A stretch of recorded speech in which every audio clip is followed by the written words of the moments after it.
آپ جاپان کو لے لیں, آپ جرمنی کو لے لیں, جنگ دوئم میں دے ور ریزڈ ٹو گراؤنڈ. ان کے کروڑوں لوگ ان کے لقمہ اجل بن گئے اور شہروں کے شہر مسمار ہو گئے. پھر آپ دیکھیں کہ 50-60 سال کے عرصے میں وہی جاپان, وہی جرمنی آج آسمانوں سے باتیں کر رہا ہے.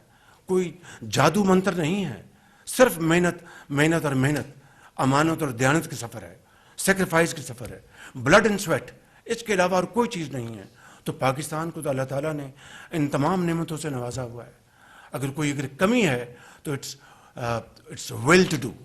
تو میں آج آپ کی سماع خراشی کی ہے تو میں صرف یہ عرض کرنا چاہتا تھا کہ ہمیں آج یہاں بیٹھے ہیں پورے ملک کی نمائندہ جو یہاں پر پرسنالٹیز بیٹھی ہیں, فیڈرل منسٹرز ہیں, چیف منسٹرز ہیں, اپنا کے سندھ کے, بلوچستان کے, پنجاب کے, آزاد کشمیر کے, گلگت بلتستان کے چیف آرمی اسٹاف بیٹھے ہیں, ان کی آفیسرز بیٹھے ہیں.